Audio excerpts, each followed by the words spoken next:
et je donne la parole à Rémi Féraud.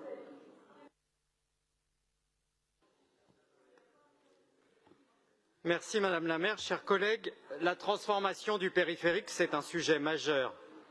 Majeur et aussi symbolique, tant le périph' structure l'espace parisien, tant son existence impacte le territoire, le paysage, les déplacements et la vie quotidienne de ce fait des Parisiennes et des Parisiens, et en fait, nous l'avons dit avec les chiffres, largement au-delà de l'ensemble des Franciliens. Le périph', c'est un héritage de l'organisation de l'espace parisien et des années 60 et 70, une véritable autoroute urbaine qui nous vient d'un autre temps, celui où la voiture était reine, celui où il convenait d'adapter la ville à la voiture et non le contraire, celui où la lutte contre la pollution atmosphérique n'était qu'une lointaine préoccupation. Les temps ont changé, le monde a changé et il est donc absolument déterminant que nous adaptions aujourd'hui les circulations aux besoins d'aujourd'hui. Après la création du tramway, la piétonisation des voies sur berge rive gauche, puis rive droite, la végétalisation de la ville, ne vous en déplaise, l'aménagement des pistes cyclables, la piétonisation de rues, la création de rues aux écoles, la création de cours oasis, nous continuons et nous continuerons à transformer et adapter Paris. Et notre projet pour le périphérique s'inscrit pleinement dans cette volonté qui est la nôtre depuis 2001, volonté régulièrement validée et soutenue par les électeurs et électrices parisiens. Oui, pour combattre la pollution, nous avons de la suite dans les idées. Équipement structurant de nos mobilités, le périph' est aussi, ce n'est plus à démontrer, source de fortes nuisances, de pollution atmosphérique et sonore, de coupures entre Paris et sa métropole. Comme la communication le rappelle, la pollution du périphérique représente plus du tiers des émissions d'oxyde d'azote et de particules PM10 de notre capitale.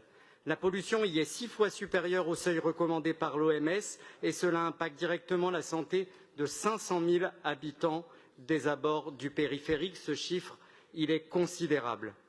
Rappelons que la pollution de l'air est responsable de la mort prématurée de 6 à 8 000 personnes par an en Île-de-France et donc la transformation du périphérique est un formidable levier d'action concret et efficace de santé publique. Le périphérique, il constitue aussi, nous le savons, et cela a été dit, une frontière physique entre Paris et les communes limitrophes.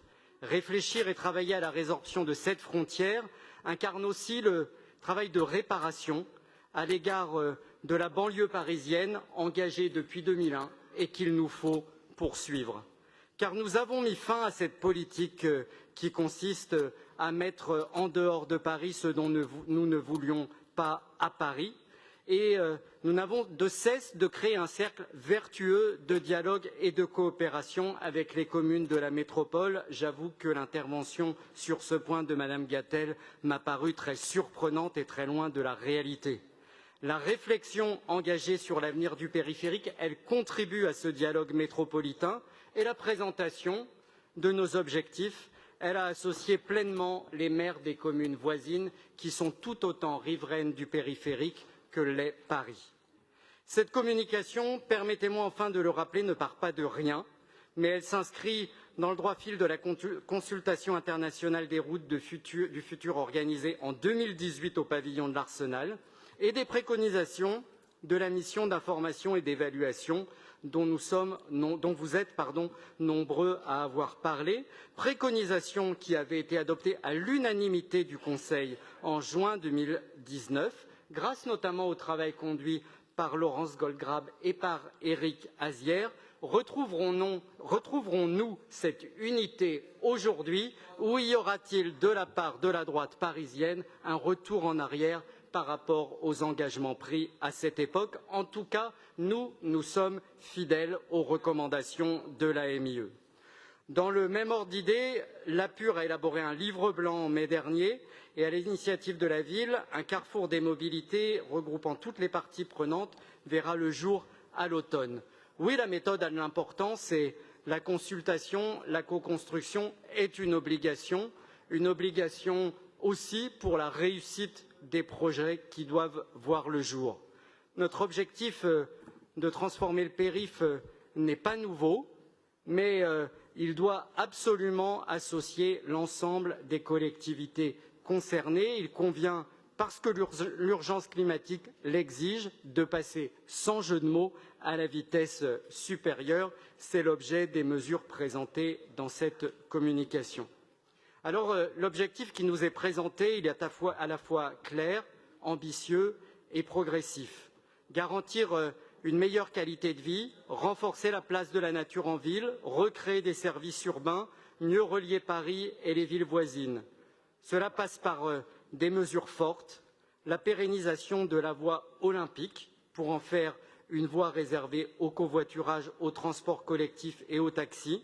Et nous voulons que les Jeux olympiques laissent un héritage. Il ne s'agit pas de vouloir une parenthèse, mais bien des mesures durables, y compris pour cette voie olympique.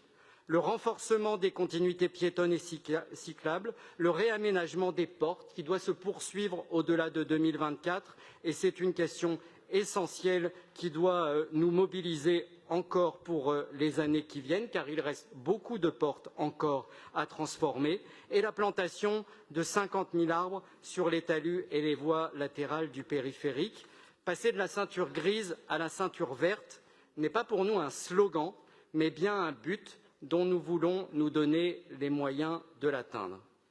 La transformation du périphérique, elle s'inscrit pleinement dans la réalisation de notre objectif majeur, vital, que Paris atteigne la neutralité carbone en 2050. Et ce qui nous différencie parfois, je crois, avec un certain nombre de collègues de l'opposition, c'est que nous ne nous contentons pas d'affirmer les buts sans nous donner les moyens de les atteindre, mais que, y compris quand cela doit bousculer des habitudes, des conservatismes, eh bien, nous sommes prêts à nous donner les moyens de l'atteindre. Alors, du coup, chers collègues de l'opposition, j'ai envie de vous dire, ne soyez pas encore une fois en retard ou à contretemps, comme vous l'avez été au moment de la piétonisation des voies sur berge, comme piétonisation d'ailleurs que vous n'avez même pas proposé de supprimer lors des dernières élections municipales, après vous y être opposé avec beaucoup de véhémence, tant elle constitue aujourd'hui une évidence.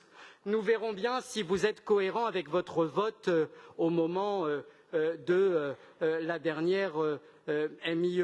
Ne soyez pas à contretemps comme à chaque fois que nous avons fait progresser les nouvelles mobilités, que ce soit les voies de bus en site protégé, le tramway sur les maréchaux ou bien plus récemment le développement de la circulation des vélos et la création de pistes cyclables dans tout Paris pour cela. J'espère que sur le périphérique, nous serons le plus nombreux possible à être du bon côté de l'histoire et à adopter une attitude constructive et responsable, comme lors des recommandations de la MIE.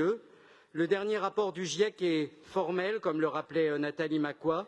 Il reste 3 ans pour entamer la planification écologique afin que les villes restent vivables à l'avenir.